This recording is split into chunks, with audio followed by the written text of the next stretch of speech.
Allah Subhanahu wa taala dan tentunya selalu dalam keberkahan Allah Subhanahu wa taala. Amin. Salam VTubers Indonesia. Ya, mungkin teman-teman kaget nih, kok Bang Dirga nih ngapain gabung di VTube? Ini lumayan, Bro. Saya kasih tahu sama teman-teman ya. Dan ini adalah salah satu peluang bisnis di mana pandemi corona ini sedang melanda, dan mungkin kalian juga bisa join gratis ya.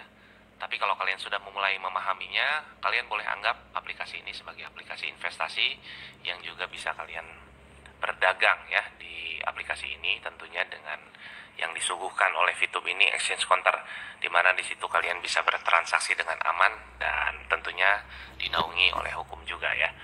Oke, kalau kita lihat ada foto di sebelah saya ini bapak-bapak. Awalnya saya nggak tahu ini siapa nih orang.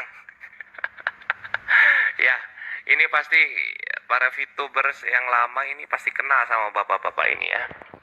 Jadi bapak-bapak ini namanya itu Chandra Teja. Kalau saya ngelihat dari konten-konten YouTube-nya, dia ini selalu menghina konten ya, menghina konten VTube dan berbagai macam currency digital. Dia sempat hina juga. Tapi yang paling parah, dia ini menghina VTube gitu ya.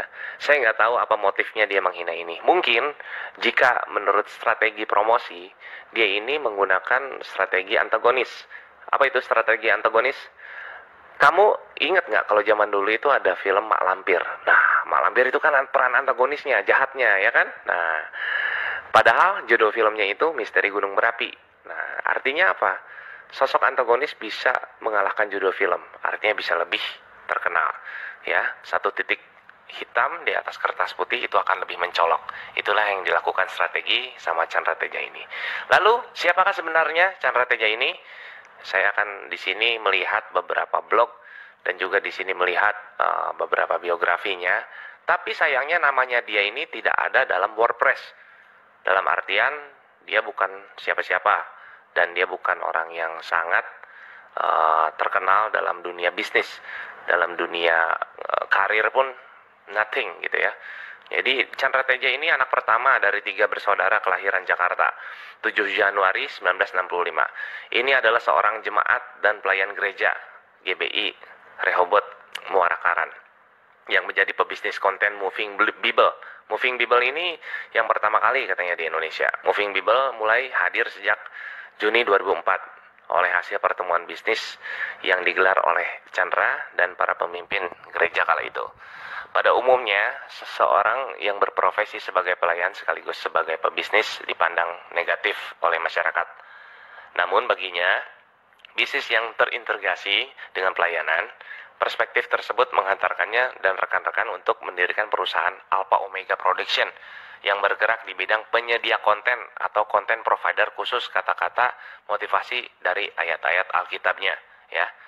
Awalnya berat bagi Chandra Teja katanya untuk menjual kata-kata motivasi. Jadi fix dia ini cita-citanya adalah seorang motivator.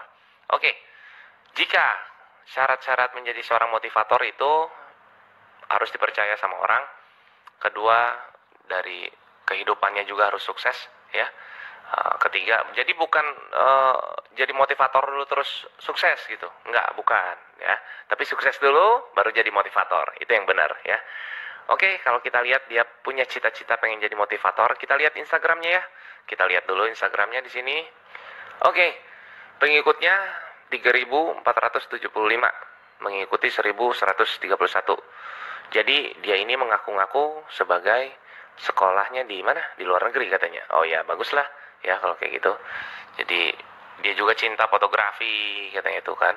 Dia juga suka moto-moto gitu lah ya. Pokoknya intinya dia ini ingin menjadi seorang motivator, namun belum kesampaian ya. Lain hal dengan saya. Kalau saya memang dari musisi sekarang menjadi motivator gitu ya. Terbukti dengan saya di sini pun sudah dijelaskan ada motivatornya dan mungkin alhamdulillah ada verified-nya. Jadi verified di hari Instagram itu tidak bisa sembarangan dapatnya ya. Jadi itu perlu bukti yang cukup kuat untuk Instagram.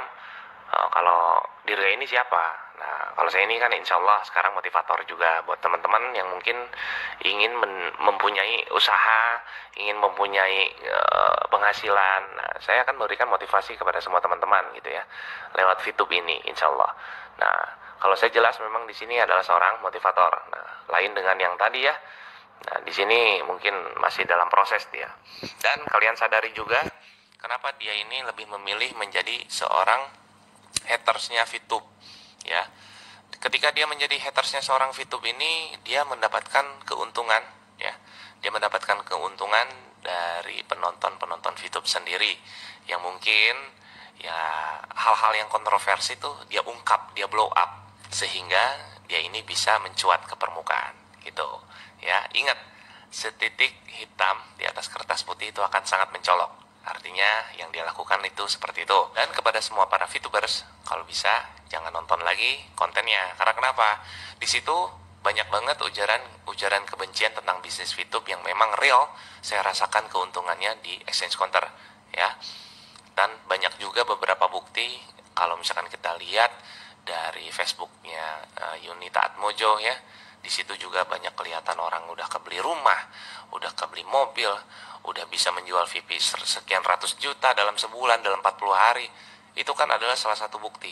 Jika dia terus nyinyir, maka VTubers akan terus membuktikan dengan semua bukti-bukti yang nyata lewat data. Jika memang benar-benar dia ini adalah motivator, dan dia ini benar-benar pebisnis yang handal, kenapa dia main YouTube? Ingat, main YouTube itu harus ngumpulin 1000 subscriber dan 4000 jam tayang. Dan itu pun baru gong pertama kamu memulai sebagai konten kreator. Oke, semoga Bapak tercapai menjadi seorang motivator dan semoga